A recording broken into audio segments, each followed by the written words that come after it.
बेहतर से बेहतर की तलाश कर, मिल जाए नदी तो समंदर की तलाश कर। बेहतर से बेहतर की तलाश कर, मिल जाए नदी तो समंदर की तलाश कर। टूट जाते हैं शीशे अक्सर पत्थर की चोट से। टूट जाते हैं शीशे अक्सर पत्थर की चोट से। टूट जाए पत्थर ऐसा शीशा तलाश कर। टूट जाए पत्थर ऐसा शीशा तलाश कर। हेलो दोस्तों, आप सभी का स्वागत है आपके अपने इस यूट्यूब चैनल अहमद क्लासेस 2.0 पर। दोस्तों, आज हम आपको बताएंगे कि हैज़ टू और हैव टू का प्रयोग कैसे किया जाता है, इसका क्या अर्थ होता है और इसका हम प्रयोग कैसे करते हैं। तो दोस्तों, वीडियो शुरू करने से पहले एक छोटा सा ही निवेदन है कि यदि आप हमारे चैनल पर नए हैं तो चैनल को सब्सक्राइब कर दें। यदि हाँ, आपको हमारी वीडियो अच्छी लगे तो वीडियो को लाइक कर दें। आइए दोस्तों, समय को ना वेस्ट करते हुए आइए शुरू करते हैं आज की वीडियो।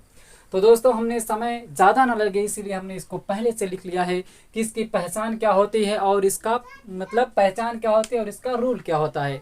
तो पहचान क्या होती है दोस्तों कि जिन वाक्यों के अंत में पढ़ता है, पढ़ती है, पढ़ते हैं आदि शब्द आते हैं वहाँ पर हम हैज़ टू और हैव टू का प्रयोग किया जाता है। हैज़ टू और हैव टू का प्रयोग सब्जेक्ट के अकॉर्डिंग किया जाता है। यदि हमारा सब्जेक्ट सिंगुलर सब्जेक्ट होता है तो वहां पर हैज टू का प्रयोग किया जाता है। अगर हमारा सब्जेक्ट प्लूरल होता है तो वहां पर हैव टू का प्रयोग किया जाता है। सिंगुलर सब्जेक्ट में जैसे ही, सी, इट व नाम आ जाते हैं। प्लूरल सब्जेक्ट जैसे बी, यू, दे हो गया और प्लूरल सब्जेक्ट जो आते हैं वहां पर हम हैव टू का प्रयोग किया जाता है। दोस्तों, इसका स्ट्रक्चर होता है कि पहले हम सब्जेक्ट लिखेंगे, फिर हैज टू, फिर या हैव टू लिखेंगे सब्जेक्ट के अकॉर्डिंग।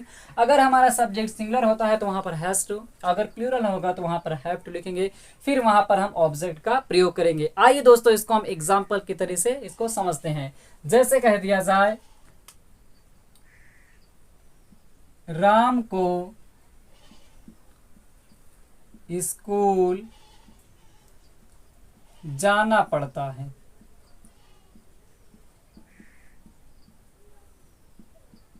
जैसे कह दिया जाए दोस्तों कि राम को स्कूल जाना पड़ता है।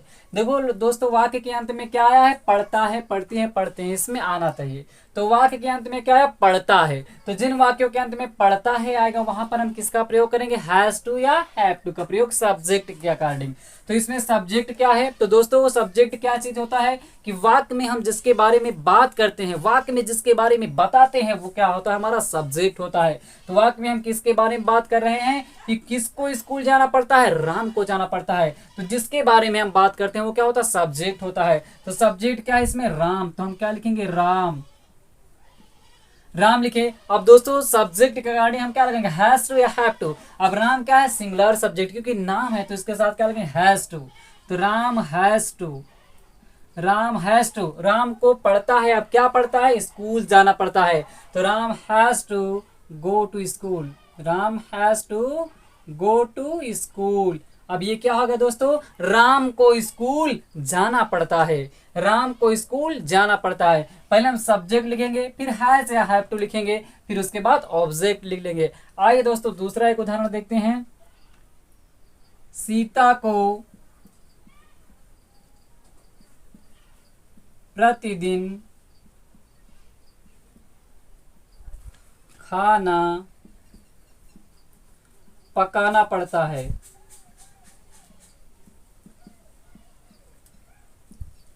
जैसे कह दिया जाए दोस्तों कि सीता को प्रतिदिन खाना पकाना पड़ता है, तो क्या आ गया लास्ट में? पड़ता है। तो जब ये आएगा किसका प्रयोग करेंगे? हैज टू या हैव टू। तो सब्जेक्ट इसमें क्या है? सीता। पहले हम क्या लिखेंगे? सीता। अब सीता क्या है? सिंगुलर सब्जेक्ट, तो क्या लगाएंगे? हैज टू या हैव टू के अकॉर्डिंग सब्जेक्ट। तो सीता सिंगुलर सब्जेक्ट क्या लगाएंगे? Has to. तो सीता हैज टू। अब क्या करना पड़ता है? खाना पकाना पड़ता है। Sita has to cook the food. Cook the food. अब कब पकाना पड़ता है? प्रतिदिन। तो Sita has to cook the food daily, या एवरीडे लिख सकते हैं, डेली।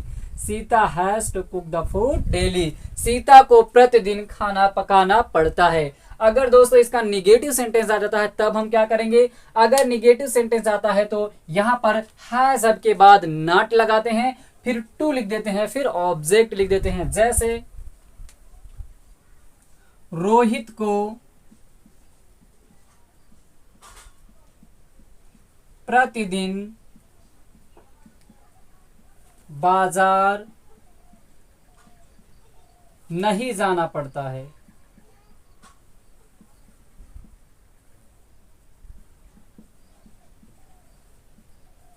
जैसे कह दिया जाए कि रोहित को प्रतिदिन बाजार नहीं जाना पड़ता है, तब ये क्या आ गया, निगेटिव सेंटेंस। अब निगेटिव सेंटेंस कैसे करेंगे, अब हम वाक्य में किसके बारे में बात करें, रोहित के बारे में। तो रोहित क्या हो गया हमारा सब्जेक्ट, क्या हो जाएगा रोहित, फिर रोहित क्या है सिंगुलर सब्जेक्ट, क्या लगाएंगे हैज, फिर इसके बाद अगर निगेटिव सेंटेंस आ जाता है इसके बाद तुरंत नॉट लगा देंगे, रोहित हैज नॉट, फिर उसके बाद टू, नॉट हैज हैव के बाद नॉट लगेगा फिर टू लगता है, तो रोहित हैज नॉट टू, अब क्या करना पड़ता है, बाजार नहीं जाना पड़ता है, तो Rohit has not to go to market,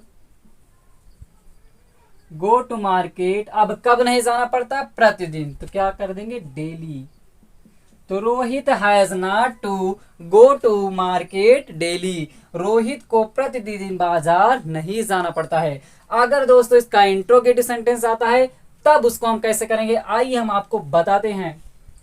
जैसे कहते जाए, क्या सीता को मंच पर नाचना पड़ता है, क्या सीता को मंच पर नाचना पड़ता है। अगर दोस्तों इसको इंट्रोगेटिव सेंटेंस आ जाता है तो जो हम हैज हैव लिखते हैं, टू लिखते हैं, तो सब्जेक्ट के अकॉर्डिंग हैज हैव पहले आ जाता है, फिर हम सब्जेक्ट को लिखते हैं, फिर टू लिख दिया जाता है, फिर उसके बाद ऑब्जेक्ट लिख दिया जाता है।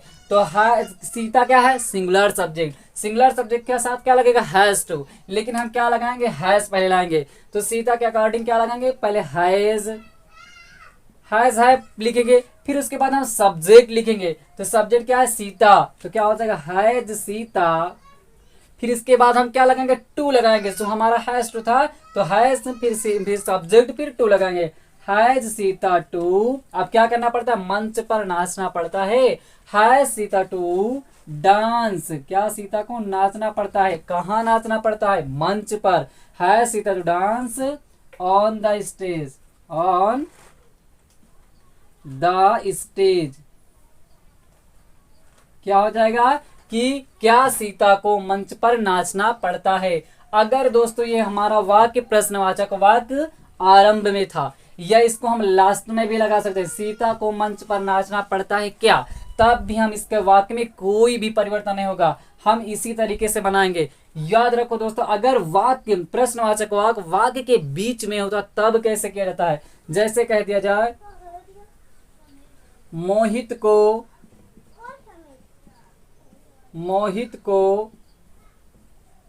अंग्रेजी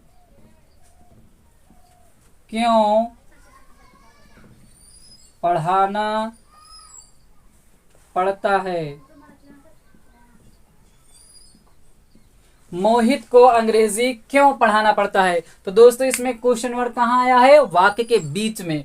जब वाक्य के बीच में आता है तब क्या करते हैं, अगर दोस्तों वाक्य के बीच में अगर प्रश्नवाचक आता है तो उसके हम पहले मीनिंग लिख लेते हैं, फिर उसके बाद इसके लिखेंगे सब्जेक्ट के अकॉर्डिंग हैज हैव का प्रयोग करेंगे, फिर सब्जेक्ट लिखेंगे, फिर टू, फिर ऑब्जेक्ट लिख दिया जाता है। तो इसमें क्यों के मीनिंग क्या होती है, वाई, तो क्या लिखेंगे वाई, वाई, फिर देखो सबसे पहले क्या लिखेंगे, जो इसका प्रश्नवाचक वाक्य होता है, फिर उसके बाद सब्जेक्ट के अकॉर्डिंग क्या लिखेंगे हैज है, तो वाई, फिर मोहित क्या है सिंगुलर सब्जेक्ट, सिंगुलर सब्जेक्ट क्या लगता है हैज टू, हैज टू, तो इसमें क्या लिखेंगे पहले हैज, वाई हैज। अब लिखेंगे क्या सब्जेक्ट, वाई हैज, अब सब्जेक्ट क्या है मोहित, तो वाई हैज मोहित। अब इसके बाद हम क्या लगेंगे टू, तो why has Mohit to. Same इसी तरीके से होता है, लेकिन जो इसमें प्रश्नवाचक वाक्य बीच में रहता है उसकी मीनिंग ले लेते हैं। बाकी सारी तरीके से लिखेंगे हैज है, फिर सब्जेक्ट, फिर टू, फिर ऑब्जेक्ट। तो इसमें देखो इसकी मीनिंग लिखे, फिर इसके अकॉर्डिंग हैज, फिर मोहित, फिर टू। अब क्या करना पड़ता है, अंग्रेजी क्यों पढ़ाना पड़ता है ना, तो why has Mohit to teach, teach माने पढ़ाना, why has Mohit to teach English, teach English.